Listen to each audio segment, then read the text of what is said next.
focused organization, but men are welcome as well.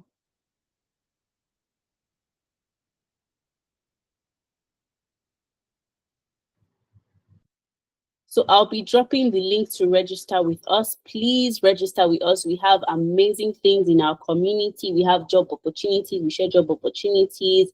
We have training sessions, classes called the Breakfast Classroom. There are different courses on there with 100% experts. You would not want to miss out. I'll be sure.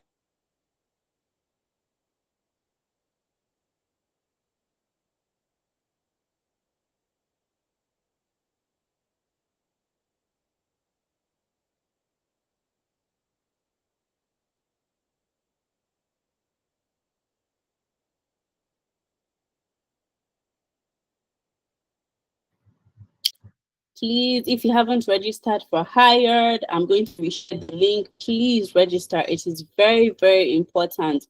Please don't forget to register. I have sent the link, and don't forget to connect with Workplace Women as well. Would love to have you a part of our community, a part of whatever we're doing. We are really, really happy and overjoyed that you're here today. Please don't forget to share this to your loved ones, your family members, those you know that would be benefiting from this as well. And thank you so much for joining in. Good evening. If you haven't done that already, please tell us your name and where you're joining in from, as well as where you heard about us. Did you hear about us from LinkedIn? Did you hear about us from Facebook? Did you hear about us from Instagram? Just tell us. We'd love to know. We'll be starting shortly. So please send out this flyer. We don't want to miss it. Tell your friends, tell your family. We'd really love them to be here as well.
All right. Good evening, everyone. This is the Speed Interview Clinic with Workplace Women, and we have our amazing host, Madam Ujunwa Sumtochukwu. And before we allow her take the stage and tell us the amazing tips and information she has for us tonight, I would like to tell us a little bit about who our host is and what qualifies her to be here tonight. So shortly, Ujunwa Suntochukwu is a strategic HR business entrepreneur and transformation leader with over 15 years of progressive experience across diverse industries, including manufacturing, information technology, digital payments, oil and gas, real estate, transportation, and mining. Please give her a round of applause. It's not really easy to have all these to her credentials. Please celebrate her excellence, celebrate her greatness tonight. Also, she is known for her grace, grit, and groundedness. Ujunwa has spent her career aligning people, culture, and systems to help organizations grow, not just in profit, but in purpose. That is amazing. Her expertise lies in organizational design and restructuring, digital HR transformation, performance optimization, and change management, all rooted in a deep commitment to integrity and impact. Currently serving as the country HR business partner and head of administration at Giset Plus Devrient Nigeria. She has led key regional transformations that have reduced costs, elevated engagement, and builds leadership capacity across borders. Her work has helped unlock millions in savings, boost workplace performance, and prepare organizations for the future of work. She holds degrees from the University of Nigeria, Nsukka, and the University of Derby in the UK, with executive certifications from Harvard Business School, the Techidia Institute, and the University of Maryland. Professionally, she holds memberships and certifications from CIPM, HRCI, NITAD, IIBA, and CIPD UK. Please give her a round of applause. Please celebrate greatness tonight. Thank you so much. We are honored by your presence, ma'am, and we will be giving you the stage. Good evening. Good evening, everyone. Welcome to this session on the red flags, what you should never include. I hope I'm clear enough. Please confirm. Can you hear me?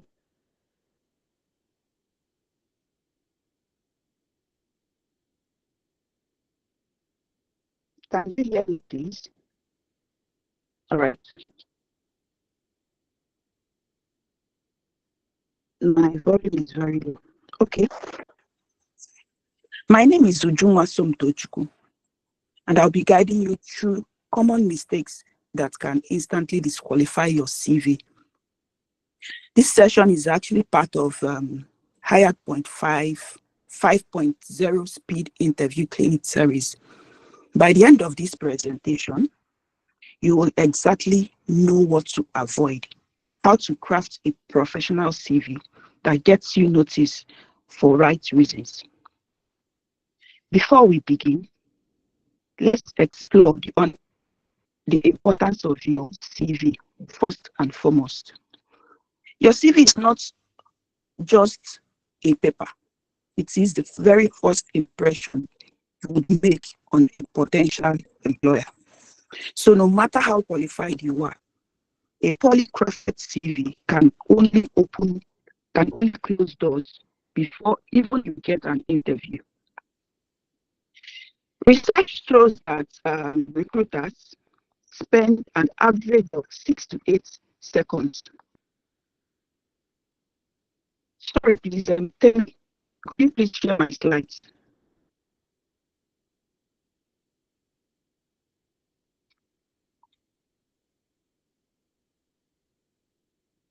Are you there?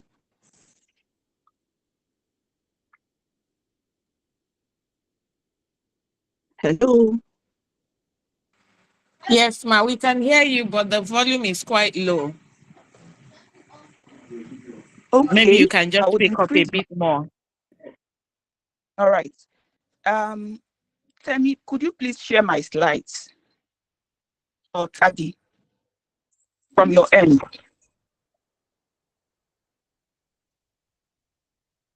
Sorry, please give me a moment. I'm experiencing a bit of technical difficulty. Just 5 Okay. minutes, please. All right. While we are waiting, how many of us here are used to using the likes of She Baby, Sexy Mama, Cutie Pie as their email ID? All right, my slides are up. Okay. Thank you. Like I mentioned, by the end of this presentation, you would know exactly what to avoid and how to craft a professional CV that gets you interviews. Let's explore why our CV matters. CV is our first impression to our potential employers. So no matter how qualified we are, a poorly crafted CV closes door before even we get the chance to be interviewed. According to letter 2026, it takes an average of 6 to 8 minutes, seconds, to scan through a particular CV before initial judgment. Next slide.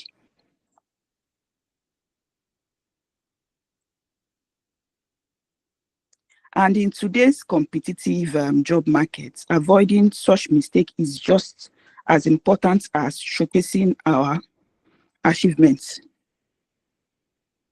Next slide.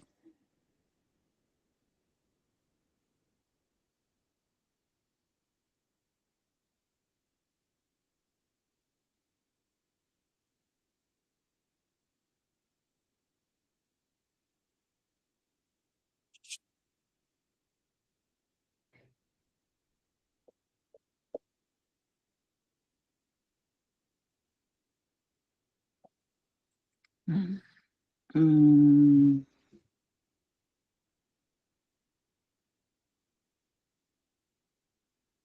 I can't see it.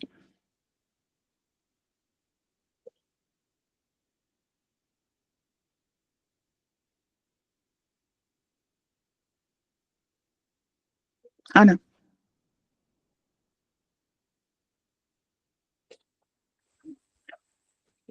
eh, I'm using a screen and I'm finding it difficult to share my slides at the same time. Can you see it now? You are still not No, you sharing stopped any. sharing, Anna. Share again.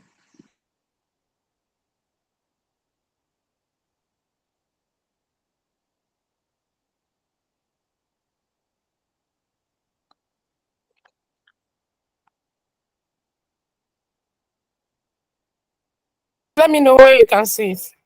Yes, we can see it now. Please go to the second slide. It's up.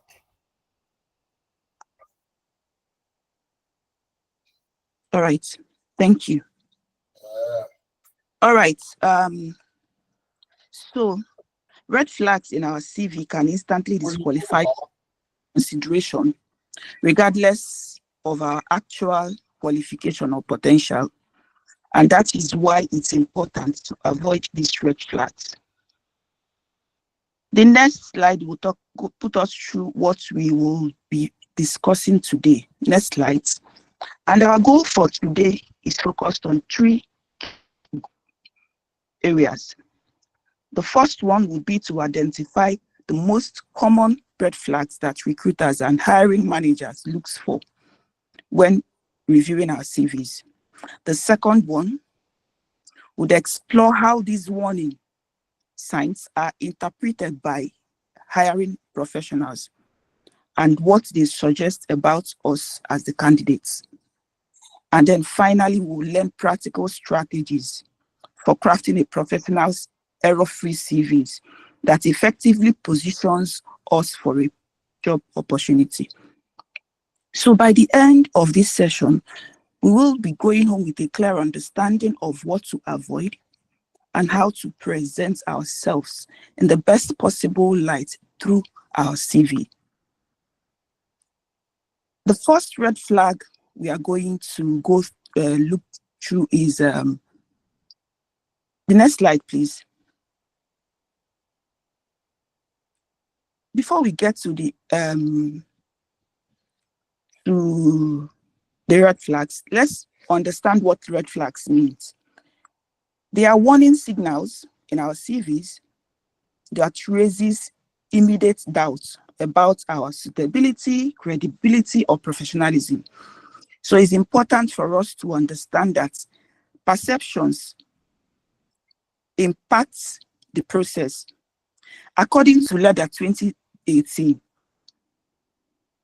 that conducted research on eye tracking, which at the minutes spent on CVs, it says 6 to 8%. So 6 to 8 seconds. So we have between 6 to 8 seconds to create the first impression in the eyes of recruiters through our CV.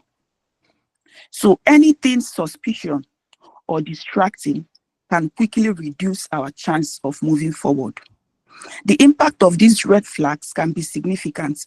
They may suggest bad professionalism, signal risk, signal potential risk to employers, such as unreliability, dishonesty, and ultimately reduce our chances of being shortlisted, regardless of our actual qualifications. With this understanding, let's examine the first major red flag, which is inconsistent employment history. Next slide, please. And this particular red flag shows up in two ways. It comes in form of employment gap or frequent job changes. Employment gap, if not explained, can raise concerns about our career stability or suggest that we lack some certain skills. So it leaves recruiters wondering whether we are doing what we are doing this period, or whether we have been keeping ourselves and our skills up to date. I'm speaking on the next slide, please. That's inconsistent employment history. So to address this inconsistent employment history, the best thing to do is to address this gap briefly but directly. For instance, you can mention that you were upskilling through courses, you were volunteering or handling family responsibilities, or as well as pursuing personal projects, but let it be written on the CV to show what was happening between the period these gaps exist. Another point is the frequent job change. Frequent job change actually signifies instability. Without a clear progression pattern, it can raise questions about our commitment, our adaptability, and interpersonal skills. So you would leave recruiters wondering why you left the previous position in a hurry, and the possibility that you would leave them soon as well. And it's very important that in creating your CVs, that you show career growth across positions by using a functional CV format that emphasizes on progress skills, not chronological, the one that says your name, your personal details, your education. Use functional CV like that talks more, pays more attention on your skills to address it. And let's remember that transparency is the key. Let's not try to hide the gaps or short tenors, as this would likely be discovered during background check. The next slide, please. The second red flag is irrelevant information, particularly including informations like unrelated hobbies or personal interest. Many job seekers make this mistake of listing generic hobbies like watching television, listening to music, or partying on their CV. These activities doesn't add value to our professional profile, and it takes up space.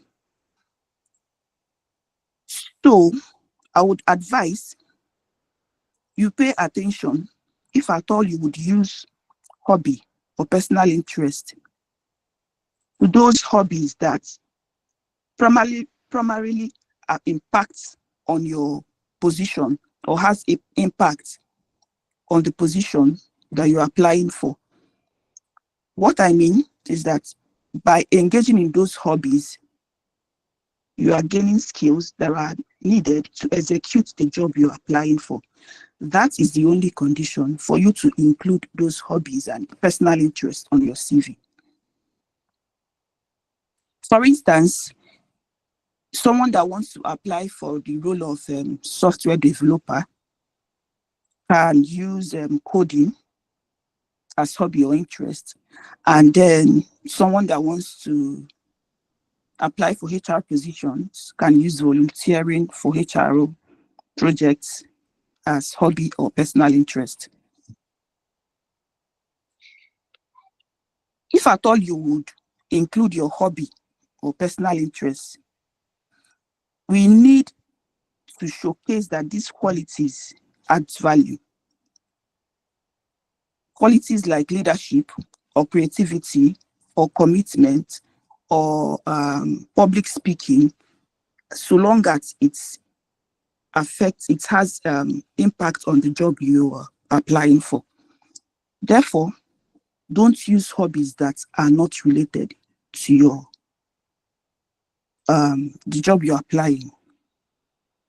But when you are in doubt, you can just ask yourself common questions like, does this information I'm about to release on this CV, does it demonstrate my suitability for this specific role? And if your response is no, please leave it out. All right, we've discussed the first and second red flags. If you have questions so far, please drop it on the chat box. I'm going to run through the slides and then respond to questions at the end of the slide presentation. The next slides, please. Let's talk about the third red flag, poor formatting. I'm going to dwell on this a lot because it has impact. Now, poor formatting isn't just a red flag. It creates negative impression because messy layout, inconsistent fonts, dense wall of text makes your CV difficult to read. And of course, it suggests lack of attention to details. Recruiters are scanning CVs, they are not reading it. So there is need for us to provide visual clarity on our CV. Beyond the human element, most companies use an applicant tracking system, the one we call ATS, right? To screen those CVs even before it gets to the hiring manager. Automatically, these systems reject your CV that are poorly formatted, meaning that before your CV even gets to the hiring manager, machine don't promote you for system, telling you it's not giving you any chance. And I would like to call our attention for people that use these online CVs and templates, especially the free ones. On several occasions, I've come across CVs that are scanned through ATS. It shows nothing.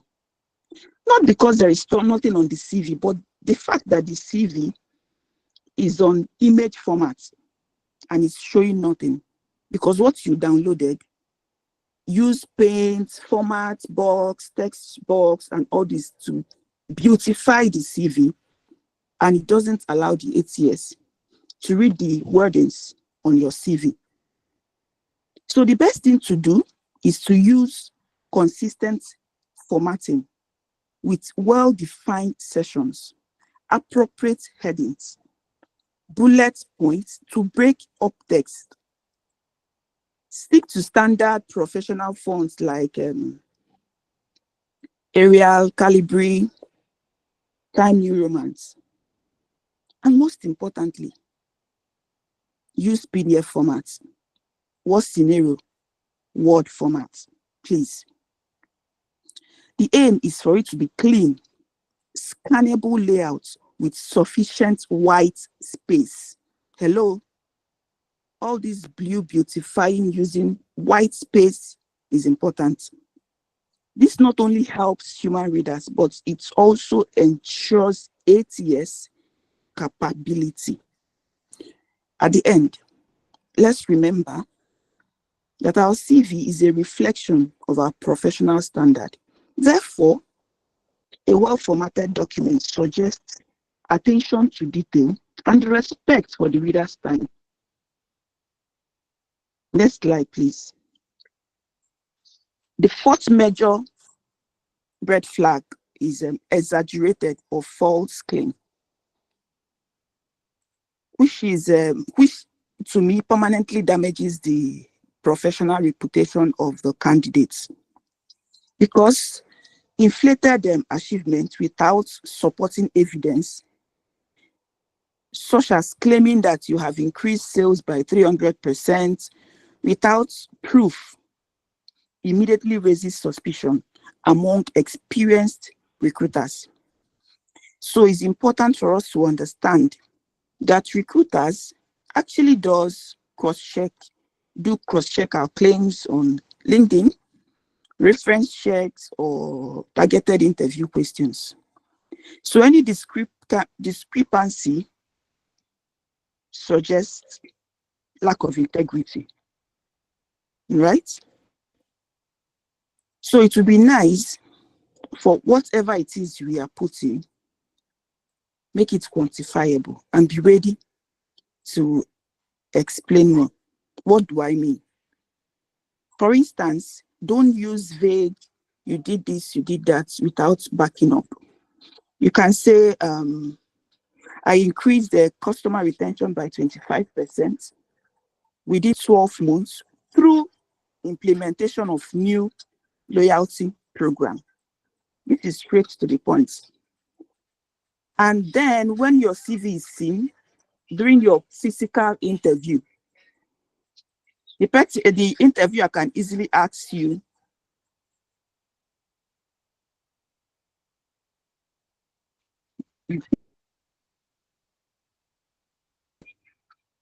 that the 25%,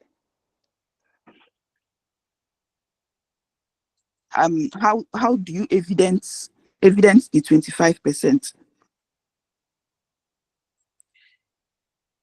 So it's important for us to be precise and honest.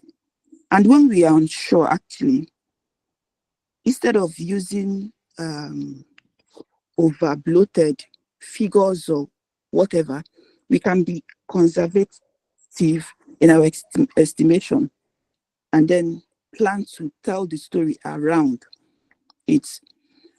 There is this trend going on online, what I ordered versus what I got. And this is applicable here, especially my sales professionals. They come in during interview and tell you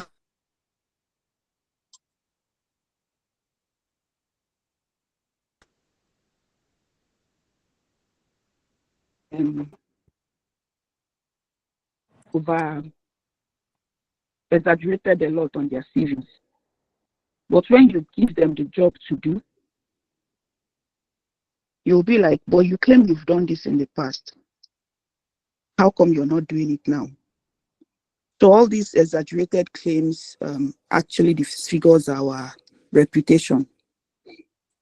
So in the end, it's all about honesty that builds trust. It's better for us to be modest and truthful in our accomplishments than in impressive fabrications. Yes, that is what I call them, that can withstand scrutiny. All right, these four ones are major. So the next one would be other ones that are found. Next slide, please. Yes, personal details that we need to omit. There are personal details that we need to omit as much as possible to maintain professionalism and prevent potential biases. First, photo. I see some CVs, people put their pictures. Pictures actually are generally unacceptable and can invite unconscious biasness, unless you are applying for positions that require your appearance, such as modeling and acting. It's always best to remove your CV, your photos from your CV. Another information is details like marital status, age, religion, gender. They are no longer relevant in the modern hiring process.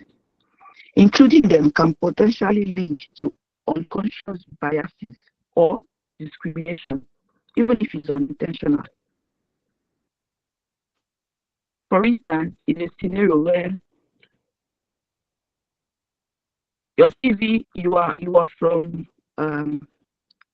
sorry, not personal, you're from Imo State, and your CV is in the presence of a lady that the ex or the husband is from Imo State and has broken her heart. Mm. And then there will be a transfer of aggression.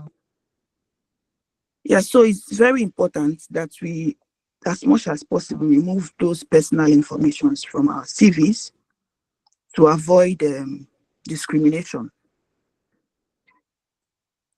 Then regarding your address, including your home, full home address is not necessary. And as a data privacy person, it's not advisable, yeah, sorry, for security reasons. Let's just put city, state, that's okay, because it will give the employer an idea, especially when the job requires people that stays closer to the location. Right? Once again, let's remember that our CV should focus on our professional qualifications, skills, and experience, rather than personal characteristics that aren't relevant to our abilities to perform the job. By omitting these details, you would help ensure that your application is evaluated based on merits rather than personal factors. Okay? Next slide, please. Emails and language red flags. I asked earlier, who amongst us use cutie pie, sexy mama as their email IDs? Such email IDs to sends the wrong signals to our potential employer by maybe a lot that has to do with our credibility, undermining our credibility, yes. So it's better and advisable to leave our professional email IDs, your first name, your surname, because it makes it easier to connect your CV to your email IDs. And it's easier for the recruiter to know your qualifications, your applications, I need to say.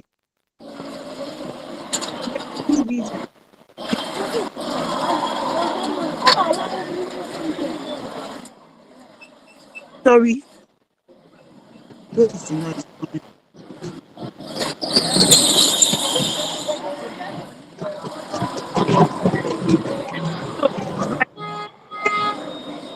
So by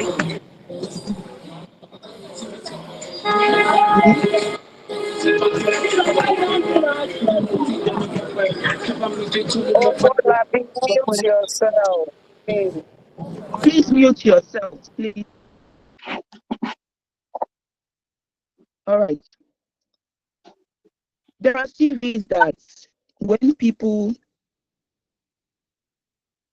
want to show reasons why they stayed in a particular place just to cover up for their instability, they put an explanation to that. And so creating negative impressions about their previous employer or positions or in previous companies they are coming from. It just suggests that we have bad attitude and triggers potential interpersonal issues. So we need to eliminate it as much as possible from our CV and even our languages during interview. Let's maintain a positive, forward-looking tone and know that our employers are looking for candidates that will bring positive energy, professionalism to their workplace, and not anybody that will trigger conflict or negativity. Other, next slide, please. Other red flags include unverified awards, training certificates, references that are risky.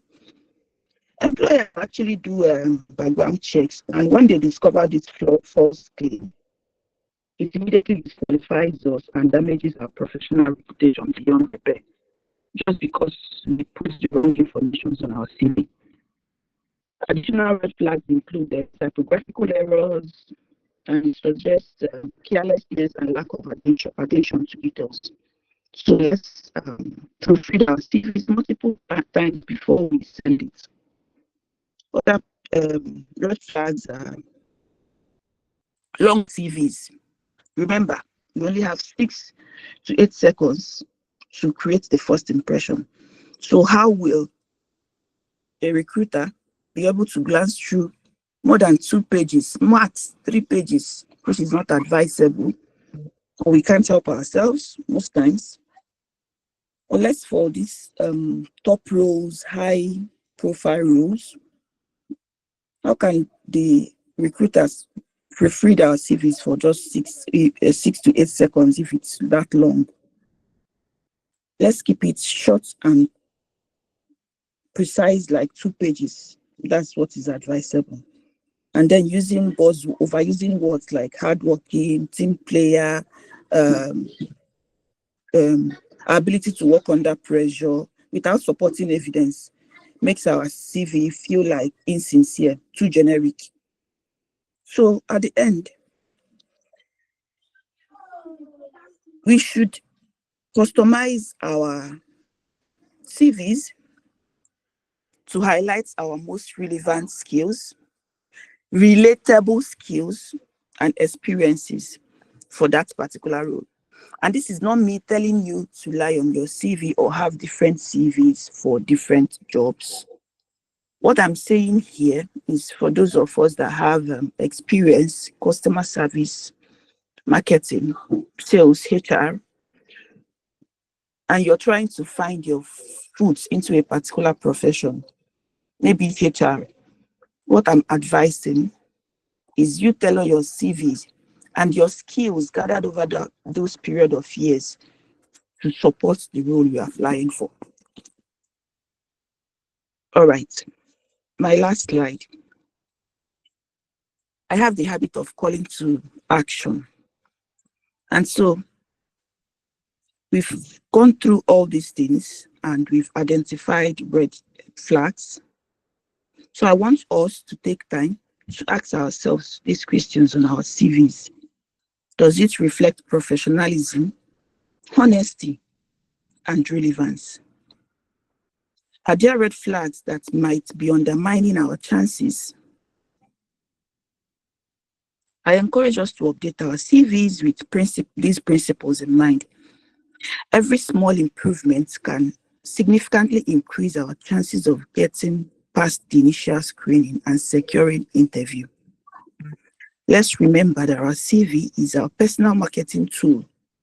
It's often the first impression you make on potential employers. So it's worth investing your time to get it right. Keep it clear, honest, and professional. Finally, and most importantly, continuous improvement is the key. As your career evolves, so should your CV. Regularly update it to reflect your new skills, experience, and achievements. Thank you all for your attention. Please feel free to ask me questions. All right. Thank you, everyone.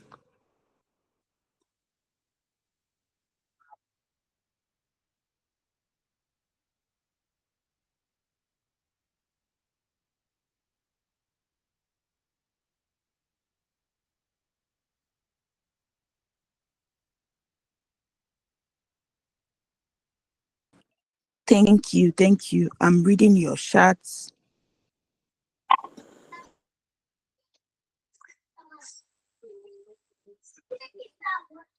Um, I would like Emmanuel says he would like to get an example of how to write specifically on employment gap on CVs, like a particular way to where it should be written. So I've seen CVs. It's all about being honest. Off my head, I can tell you as a mom, when you go on maternity leave or you decide to take a break because of motherhood, you can state in your CV that this was a period you decided to do this, take time to attend to family because you have kids. Don't leave it at that. State that at this period you learned this, and that. Of course, those skills that you claim you learn and you learned should add value to the role you're applying for. As a recruiter myself, I value people telling me the truth on their CV. If there is any gap than packaging it, of course I will do background check. So if along the line I find out that you lied, depending on the level of the gravity of your lie, your probation period ends your contract.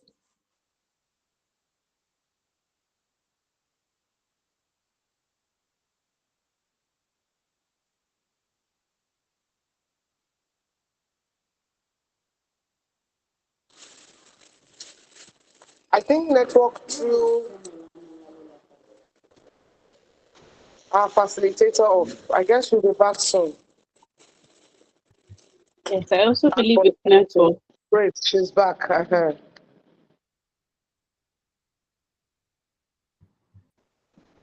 Log me out because of my limits. So let's keep it straight and truthful as much as possible. And uh, tell me if you can help the comments, because I look back, I don't have access to those comments, please.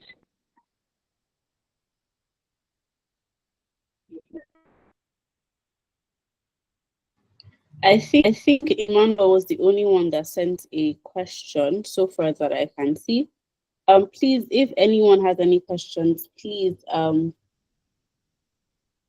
Okay, someone has a Okay. question. Lillian Kalu James has a question, and she says, "Can one indicate that he or she has a startup?" That would be a tricky one, but let me play a scenario. You're a legal person, you're a lawyer applying for a legal job in a legal firm, and you stayed away for some time. Hmm? You come to your TV and tell them that you started your. If you're in my shoes as a recruiter, what are you telling me? You would drag customers with me, Abby. Like I said earlier,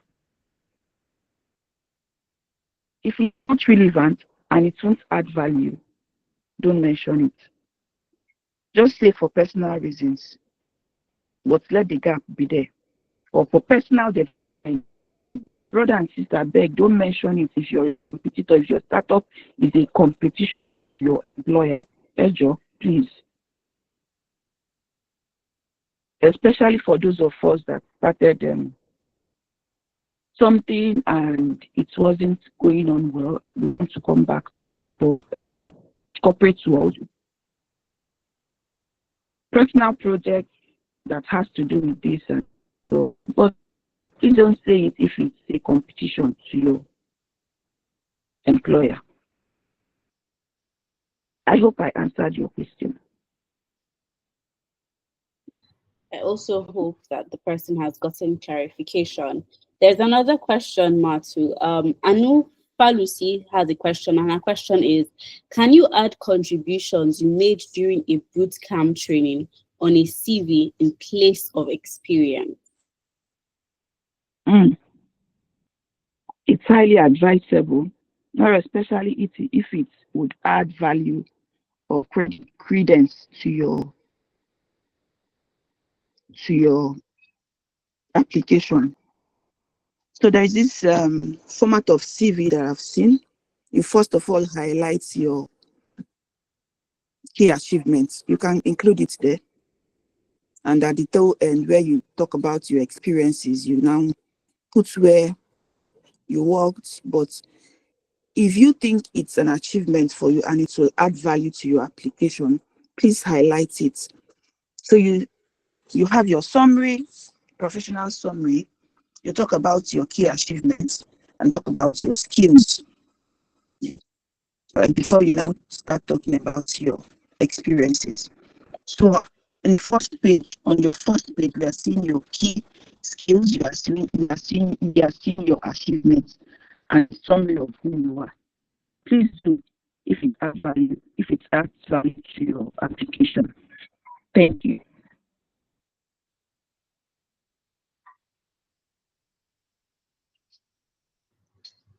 Amazing, Ma. Thank you so much, Ma. And I believe that you have been able to answer Ma Anu's question. Please, if you have any questions, please drop them down in the comments. We would love to answer them. So, Ma, do you have anything else you'd like to add? Any other thing you'd like to say before anybody else answer the question? Sorry. I'm just here to answer questions. I like it interactive. So if you have any question about CV or from my end, I'm done. Thank you.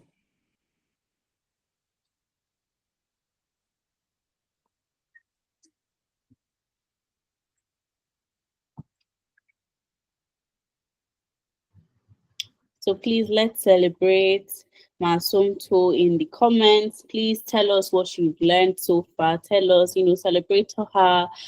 Yes, thank you all so much, Mike. Don't know if you can see, but they are all clapping for you. Thank you so much. This has been an impactful session. Thank you so much, Ma. We are really honored and grateful for your presence. We are calling out for questions. Please, if you have any questions, you can always raise your hand, or you could drop them down in the comment section, the messages. We would love to answer them as well. If you've learned anything, any key thing, anything that has spoken to you particularly, please share it in the comments as well. And yes, we would love to read them, and also, it's like an encouragement to our facilitator tonight.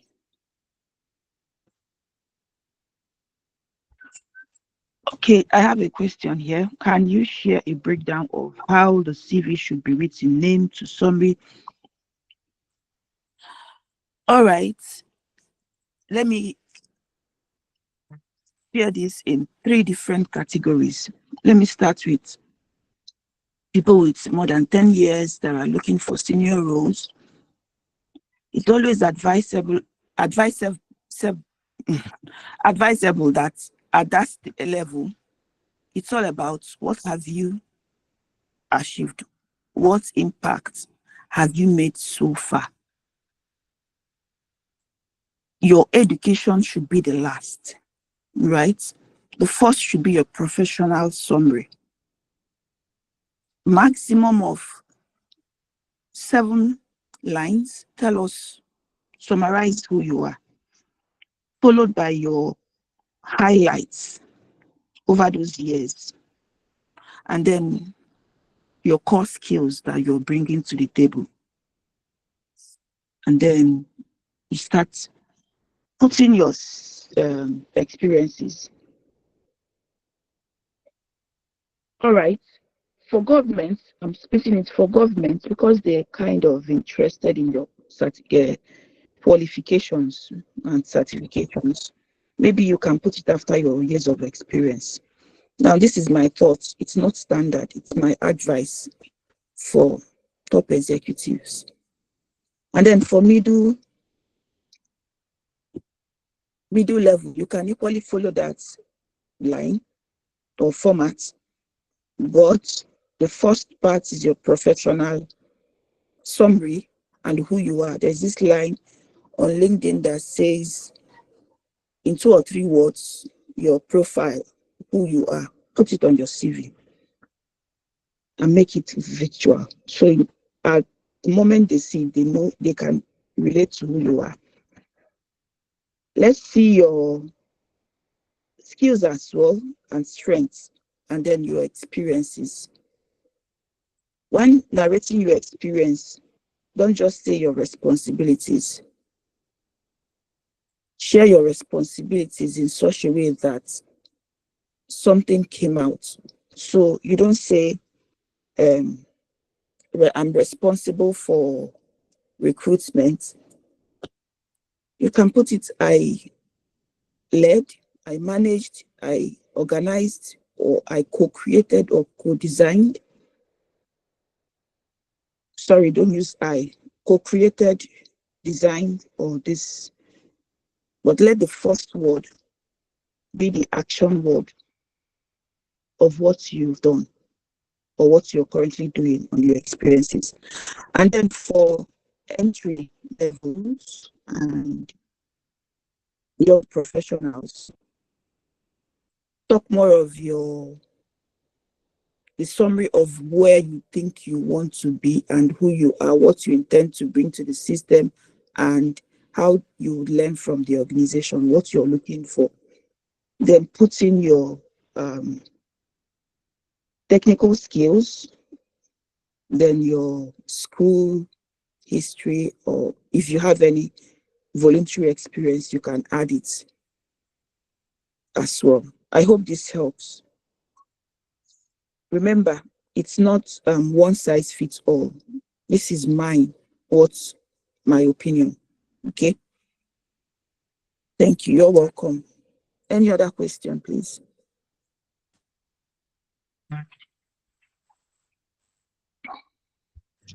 Okay, Matt, there's another question. And this is from Fioma Okoye, and she says, "Good evening, ma'am.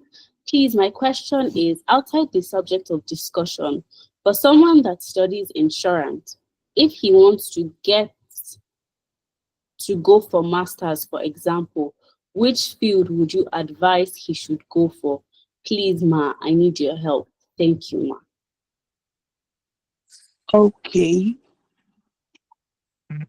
Actually, I can't advise you where to go, where to do your masters. It has to come from your area of interest. I'll give you an example. I chose to do my master's in human resources after studying economics as a result of my economics final year project. My final year project was impact of wages on productivity as an economics student. And during my field work to gather my report, I found out there is more to productivity than just wages. I found out that the way employers treat their employees matters most before or aside in addition to wages. So for me to bridge that gap, I thought to do my master's in human resources. So the question I have for you is, if insurance is not what you want to continue, what interests you? What do you think?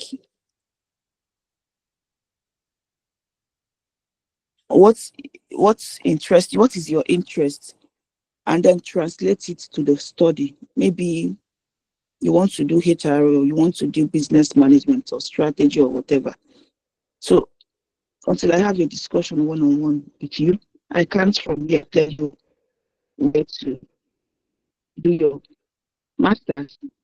However, if I'm to follow the trend, I would advise you do masters in anything that has to do with trending um, jobs. or career if you have the capacity. You remember what they call STEM, science, tech. I don't know the full name, but whatever that has to do with technology, data, um, management skill, leadership skills, organizational development, management, psychology, all those things that has to do with soft skills, you can do masters because they are trending.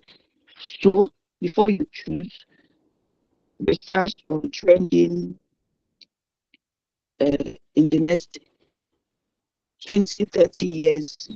Bring out the research and pick one course there to do that will interest you actually. So it depends on what interests do you have and what you think you can thrive more, not strive more, where you can thrive more. Yes, thank you. Did I answer your question before?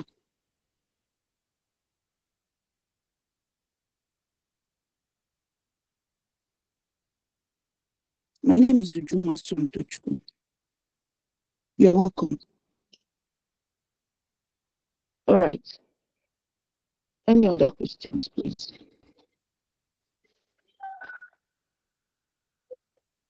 Over to you, Daddy. Thank you so much for having me. Thank you so much, Ma, for honoring our invitation. We are so grateful for you tonight. Thank you for all the nuggets you've given. And we hope to use them resourcefully during the Hired 5.0 coming up in October. Thank you so much, Ma. Please, a round of applause for her in the comment section. Please show your appreciation by saying thank you, Ma Somto. Thank you, Ma Somto. We are really grateful for you. And before we end this session, we have our founders in the house. We have Ma Casey and we have Ma Shola Odeide. She was our facilitator for last speed interview clinic. So I would like to call them if they have anything they would like to share with us tonight.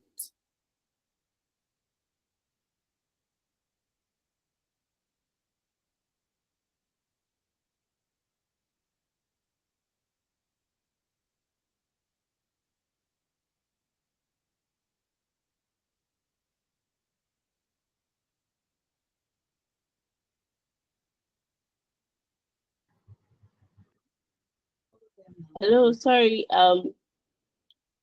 Can you all hear me? Please give me a thumbs up if you can hear me. I think I'm experiencing network issues with it. Okay. Mashallah.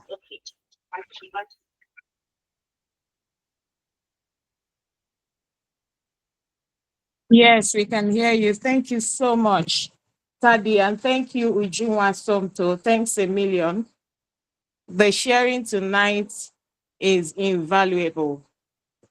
A lot of learning, to take on board and go and implement for Hired 5.0. We also have our co-founder in the house, Ruth Egbe, and I believe she'll be one of the facilitators for the Hired interview clinic, maybe next week or the following week. I want to take the moment to appreciate everyone. Thank you for your presence here. Thank you for making it possible, tonight. And then please take all the learning on board. This is majorly so that we show up strong at Hired 5.0. That is a one-time opportunity on an annual basis. And we don't want anybody to miss that opportunity. So this platform is basically to equip and equip and equip. Last week was on interviews. This week is on CVs. Please don't miss next week and don't miss the following week, because all the weeks have been, designed to equip us. The topics are designed to equip us with very relevant information and knowledge that will help us, show up best at Hired 5.0. Now that you know about the red flags on your CV, just go back and look at your CV again and see if there are any of the red flags mentioned tonight in your CV. And once you identify one or two, please feel free again to look in World's Workplace Women platform, find out if there is any CV professional makeover. And I believe we have quite a number who can help you. Better still, you can make use of AI to rework your CV. And if you're in doubt, you can ask a career coach or you can ask a professional CV makeover. But all of this is so that you don't come to Hired 5.0 with a CV that will not give you a foot in the door. Remember what the facilitator said. She says your CV goes ahead of you. And if you don't have, very good CV, then you may not even make it through to the interview stage. So please and please, it's basically for us to take all the learning on board, implement it, show up strong and confident at the Hired 5.0 coming up October 2nd, 2025. I think another round of applause for our facilitator tonight. She did an amazing job, very detailed, very elaborative, very practical, very insightful. Thank you so much, Uju Somtochukwu. Thank you. And I think with that, I will yield the mic if our founder or our co-founder has anything to say. Otherwise, I will say I wish us all the best and I'll look forward to seeing us again next week, Wednesday. Thank you, Tadi. Over to you. Yes, I thank you so much, Mashallah. We are really, really grateful for your words of encouragement and with the little summarization. We would like to call on Maruf Igbe. I'm so sorry, Ma, I didn't know you were on the call already. Please, Ma, if you have anything you'd like to share with us tonight, we'd really love to hear it.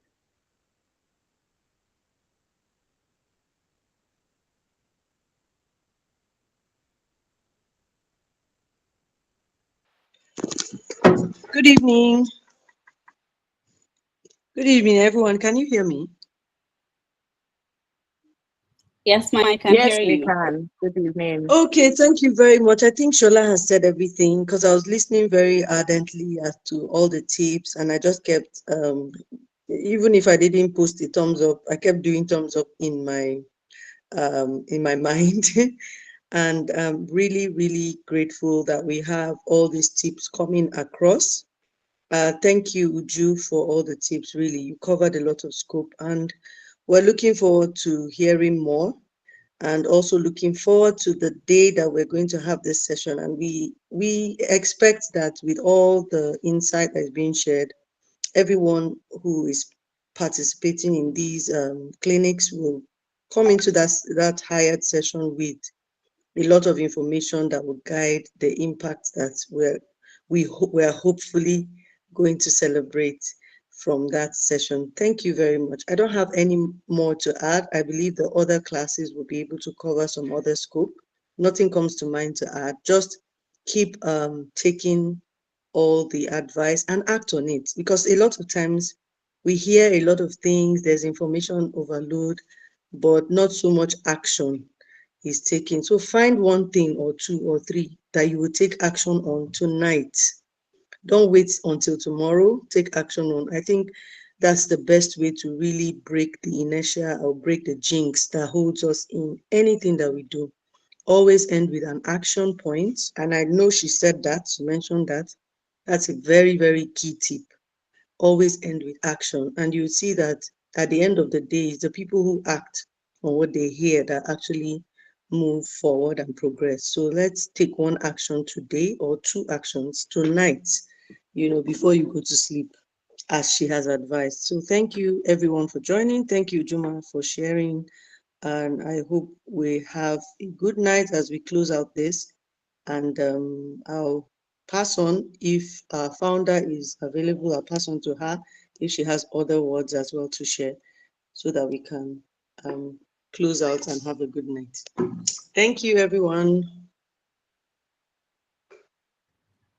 Thank you so much, Ma. We're really, really grateful for you. I think from the list of people, I think Makese isn't on the call anymore, but I know she would have loved to say something to us. But just a reminder, we'll be having the speed interview clinic every Wednesdays until Hired 5.0, and that is on the 2nd of October by 8 a.m. We would really love to have as many people as possible. In the comment section, you can see the link to register. Please, please, please, it is very important that you register. And also, we would really love to have you a part of our community, part of our Instagram, our Twitter, our LinkedIn for more updates, because we don't just stop at Hired. We have a lot of other opportunities. We have our meet and greets. We have the option to read our newsletters and so many things. Just go onto our website, www.workplacewomen.org, and then you would get to sign up and also join our WhatsApp community with over almost 1,000 women. It is a really amazing place to be. You get many more updates beyond just Hired. There are also job opportunities as well. And with that, I want to say thank you so much for joining the Speed Interview Clinic with Workplace Women, hosted by the lovely Ma Ujungwa Songsuchuku. My name is Tati, and have a lovely night. Good night, everyone. Thank you so much. Good night, everyone. Good night. Good night, everyone. Good night, everyone.